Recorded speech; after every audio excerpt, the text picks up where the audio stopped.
इससे ही अगला मेरा क्वेश्चन आपसे ये है कि इस पूरी चीज़ का जो इम्पैक्ट है, how it does impact a woman and a male, दोनों में इनके इम्पैक्ट सेम है या डिफरेंट है?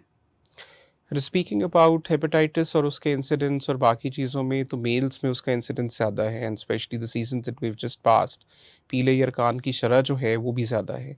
लेकिन जब हम फीमेल्स में बात करें तो it's pregnancy that is very important ना। प्रेगनेंसी के अंदर लिवर की और मैदे की कुछ बीमारियां हैं जिनका जिक्र ज़रूरी है। हाइपरमेसिस ग्रेविडेरम, ख़ास तौर पे जो प्राइमरी ग्रेविडास हैं, जो फर्स्ट प्रेगनेंसी है, उनमें वॉमिटिंग वाला एक जो मामला है वो बहुत ज़्यादा होता है। तो वो जो एक एक्सेस ऑफ वॉमिटिंग है, उससे उनकी ओरल इनटेक और वेट गेन करने में जो डिफ़िकल्टीज़ हैं, ये हम उसको कहते हैं। बहुत सारे ऐसे लोग इसमें हैं जो कि पहले से ही मैदे के मर्ज़ में मुब्तला होते हैं, और फिर प्रेगनेंसी जो कि उसके अंदर इंट्रा एब्डोमिनल प्रेशर बढ़ता है, तो उसकी वजह से वो एक प्रेशर डेवलप करते हैं मैदे के अंदर, जिसकी वजह से वॉमिटिंग जो है वो इश्यू हो जाती है, और खाना-पीना जो है वो बहुत रिस्ट्रिक्ट हो जाता है। Another disease that we so commonly use is intrahepatic cholestasis of pregnancy. बहुत सारी प्रेग्नेंट फीमेल्स जो हैं वो आंखों के पीलेपन के साथ और इचिंग के साथ और ना खाने पीने की वजह से और एलएफटीज डिरेंज होने की वजह से आते हैं। तो उनमें ये इंट्राहेपेटिक कोलेस्टेसिस ऑफ प्रेगनेंसी है, जिसमें लिवर जो है वो प्रॉपरली काम नहीं कर रहा होता। देन हेपेटाइटिस की हमने बात की थी, तो हेपेटाइटिस ई ख़ास तौर पे जो पीला यरकान है, उसकी जो मोर्टेलिटी है वैसे तो 0.3 टू 0.7% है। यानी उसकी वजह से जो अमवात की शरह है वो बहुत कम है। लेकिन प्रेगनेंसी एक ऐसी कंडीशन है जहाँ पे उसकी वजह से जो मोर्टेलिटी है वो 25% ज़्यादा हो जाती है। इंक्रीज़ हो यानी जाती है। 1 इन 4 pregnant females who suffer from acute viral hepatitis या पीला यरकान जो है, उन सबको मतलब डर होता है कि वो जो है, वो प्रेगनेंसी के अंदर ही जो है, वो मोर्टेलिटी जो है उनकी वो ज़्यादा हो जाएगी। तो इसीलिए provision of safe drinking water is very important. इसके अलावा जो आपकी डाइट है वो बड़ी कंट्रोल्ड होनी चाहिए, हाइजीनिक होनी चाहिए, ताकि हम इन बीमारियों से बच सकें। ओबेसिटी कहीं पे भी हो, मेल्स या फीमेल्स में, दोनों में बहुत सारी मैदे की और जिगर की बीमारियों की वजह बनती है। नैश इज़ वन एग्जांपल, एनएएसएच या एनएफएलडी। तो बेसिकली मेल्स और फीमेल्स में जो दोनों फ़र्क है वो अगेन आपके हेल्दी लाइफस्टाइल का ही है, वरना diseases are not very different. कुछ डिजीज़ेज़ प्रेगनेंसी की वजह से डिफ़र करती हैं, इम्पैक्ट डिफरेंट है, लेकिन हाँ, उसका बट वो जो है वो अदरवाइज डिफरेंट है। मोर और लेस इट्स द सेम। अच्छा, इसके अलावा there is this one term gluten intolerance जो हुँ, बहुत हुँ। ज़्यादा आजकल आम है या सुनी जा रही हुँ, है। हुँ, इज़ दिस क्योरेबल और why is this getting very common? Hmm.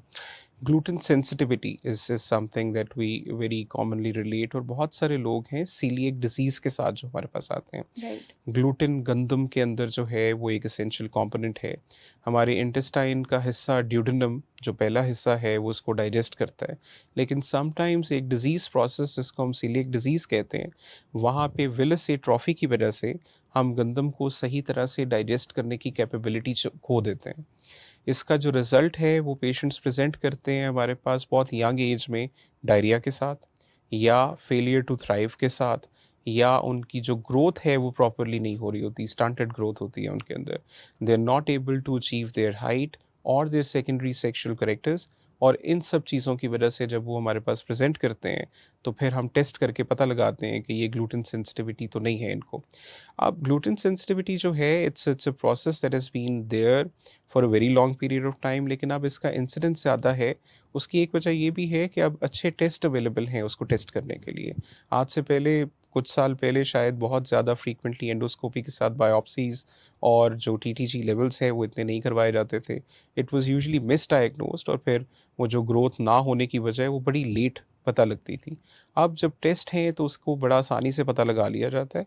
And speaking about cure, तो 100% क्योर शायद गंदम के साथ तो पॉसिबल नहीं है, लेकिन ग्लूटेन को अवॉइड करके, ग्लूटेन रिस्ट्रिक्शन करके, रिस्ट्रिक्टेड डाइट जो है वो देके, and there so many things available in the market जो ग्लूटेन फ्री हैं। तो ग्लूटेन सेंसिटिव लोग जो हैं वो आटा इस तरह का इस्तेमाल करते हैं जिसमें गंदम ना हो, जौ का आटा और इस तरह की चीज़ें इस्तेमाल करते हैं। फिर वो ग्लूटेन डाइट्स जो हैं, ये जो बिस्किट्स और बेकरी आइटम्स हैं बहुत सारे, वो यूज़ कर लेते हैं। तो गंदम से अवॉइड करके या ग्लूटेन रिस्ट्रिक्शन करा के इन लोगों को 100% क्योर किया जाता है। लेकिन सर्विलेंस इन लोगों में भी बहुत ज़रूरी है, कि सर्विलेंस से मुराद ये है कि ये लोग कुछ कॉम्प्लिकेशंस डेवलप करते हैं। EATL is one disease that they suffer from, and it's a very important disease, it's a very disease with high morbidity, तो इनकी सर्विलेंस जो है वो over a period of time की जाती है ताकि जो कॉम्प्लिकेशंस है ग्लूटेन सेंसिटिविटी की वो एक्सपीरियंस ना करें। ठीक है। इसके अलावा आजकल एक बहुत ट्रेंड है इंटरमिटेंट फास्टिंग का, which is known for a good healthy digesting system. So इस पे what is your point of view? देखिए, फास्टिंग का कॉन्सेप्ट तो हमारे मज़हब में बहुत पहले से है। ये जो इंटरमिटेंट फास्टिंग है या हम इसको थोड़ा-सा बेहतर कर लें तो रमज़ान में जब हम रोज़े रखते हैं, तो उसके भी बहुत सारे अच्छे इम्पैक्ट्स आते हैं हमारे ऊपर। एक वो जो प्रोलॉन्ग्ड या इंटरमिटेंट फास्टिंग जब हम करते हैं, जब हम अवॉइड करते हैं, ऐसी सारी चीज़ें अपने वेट को कंट्रोल करने के लिए या अपनी गैस्ट्रोइंटेस्टाइनल ट्रैक्ट को बेहतर करने के लिए, तो उसके इफ़ेक्ट्स तो बहुत अच्छे हैं। लोग पोर्शंस में मील्स लेते हैं, दे कैलकुलेट कि उनको कार्ब्स कितने चाहिए, उनको फैट्स और प्रोटीन कंटेंट उनके खाने का कितना होना चाहिए according to their body needs. तो जब हम 15 टू 20% कार्ब्स और 40-50% प्रोटीन डाइट और फिर 15 टू 20% फैट डाइट के ऊपर जाते हैं, तो उसके जो है बड़े बेनिफिशियल इफ़ेक्ट्स हैं। मोस्ट ऑफ द पीपल जो कि इंटरमिटेंट फास्टिंग करते हैं, दे डू रिपोर्ट कि उन्होंने बड़ा अच्छा वेट लॉस किया है, and this is pure weight loss, जो कि फैट वो लूज़ करते हैं मसल मास लूज़ किए बगैर। And that's the modern trend कि आप वज़न लूज़ करें लेकिन आप कमज़ोरी की तरफ ना जाएँ। तो इंटरमिटेंट फास्टिंग के साथ बहुत सारे जो अच्छे इफ़ेक्ट्स हैं, उनके अंदर आपकी स्किन की बहुत सारी प्रॉब्लम्स जो हैं वो मसले हल हो जाते हैं। आईबीएस के बहुत सारे पेशेंट्स जो हैं वो इंटरमिटेंट फास्टिंग को बहुत अच्छा रिस्पॉन्ड करते हैं। उनके वो जो डायरिया और कॉन्स्टिपेशन वाले हैबिट्स हैं वो बहुत बेहतर हो जाते हैं। And then in every disease specially in diabetes जो है, जब हम लोगों को ट्रेन करते हैं कि जी आपने स्मॉल कंटेंट में मील्स लेने हैं और फिर उसके साथ आपकी एक्सरसाइज की हैबिट्स जो हैं बड़े अच्छे होने चाहिए। तो most of the diabetic patients जो हैं वो इससे बहुत ज़्यादा जो है वो फ़ायदा उठाते हैं। ठीक है। Lastly coming to my last question कि how can we have a healthy digestive system and a message for our youth? हुँ, हुँ। देखिए, ट्रेंड्स हैव चेंज्ड ना। आज से 15-20 साल पहले शायद इस तरह के फूड डिलीवरी सिस्टम्स नहीं थे जो आपको रात को जो है फ़ास्ट फूड और जंक फूड जो है वो प्रोवाइड करते हैं। दैट्स द बेसिक थिंग कि लेट नाइट जागना इज़ डेट्रिमेंटल टू हेल्थ, और फिर लेट नाइट जाग के जब आप मील कंज़्यूम करते हैं और वो मील जो है उसका कंटेंट जो है वो जंक फूड और फ़ास्ट फूड पर जो है मबनी होता है, तो उसके ऊपर जो है फिर बहुत सारी प्रॉब्लम्स जो है वो आना शुरू हो जाती हैं। अब when we are not able to digest the food properly, तो उसका जो हमारी बॉडी पे इफ़ेक्ट है वो ये है कि जो हमारी रिक्वायरमेंट है बॉडी की, वो हमें नहीं मिलेगी। रिक्वायरमेंट प्रोटीन की सूरत में, रिक्वायरमेंट अमाइनो एसिड्स की सूरत में, रिक्वायरमेंट जो कि एसेंशियल न्यूट्रिएंट्स हैं, जिनमें हम अक्सर डेफ़िशिएंट होते चले जाते हैं। तो द एडवाइस इज़ कि एक हेल्दी लाइफ़स्टाइल परस्यू करना है। ये जो डिजिटल किस्म की ज़िंदगी आ गई है, जहाँ पे बहुत ज़्यादा स्क्रीन का यूसेज है, जो कि कॉम्प्रोमाइज़ कर रहा है हमारी आउटडोर एक्टिविटीज़ को, आउटडोर वॉक को या जिम के टाइम को, उसको इनहिबिट करना है। ऐसी कोई भी जॉब जो आपको बहुत लंबे अरसे के लिए स्क्रीन के आगे या स्क्रीन के बगैर भी बिठा देती है, उसमें आपको बीच में ब्रेक ज़रूर लेनी चाहिए। ये 5 वक़्त की नमाज़ का एक कॉन्सेप्ट जो है ये कभी-कभी हेल्प करता है। कभी-कभी हम लोगों को सिंपली ये एडवाइस करते हैं कि आप एक दूर वाली मस्जिद रख लें, जहाँ पे जाके आप नमाज़ पढ़ें ताकि बीच में आपकी थोड़ी बहुत वॉक जो है, वो होती रहे। तो it's the ability to digest the food. अगर आपका जो डाइजेस्टिव सिस्टम है वो ठीक है, तो फिर तो बड़ी अच्छी बात है, लेकिन उसको ठीक रखने के लिए आपकी जो एक्सरसाइज़ है, at least 25 to 30 minutes per day, 5 days a week जो है, वो एक रिक्वायरमेंट है। इसके अलावा आपका जो कंटेंट है फूड का, उसके अंदर ये जो प्रोसेस्ड फूड और फ्रोज़न फूड की मिकदार ज़्यादा होती चली जा रही है। ख़ास तौर पे वी सी चिल्ड्रन जो लंच बॉक्सेस में जो है, वो नगेट्स और इस तरह के फ्रोज़न फूड जो हैं, प्रोसेस्ड वो लेके फूड चले जाते हैं। लंच में। तो उस उनका सारा जो सुबह 8 बजे से 2 बजे का टाइम है, वो सारा उसके ऊपर ही डिपेंड करता है और वही गुज़ारते हैं। तो वो जो है वो कल को उनकी ओबेसिटी के लिए और उनकी डायबिटीज़ के लिए इतना अच्छा नहीं है। And in a country like Pakistan, जहाँ डायबिटीज़ का इंसिडेंस ख़ास तौर पे यंग लोगों में बहुत ज़्यादा हो रहा है, एंड वी हैव सीन कि जो 17 से 37 ईयर की एज ब्रैकेट है, यहाँ पे पाकिस्तान जो है वो शायद नंबर 1 या नंबर 2 पे है in terms of incidence of diabetes.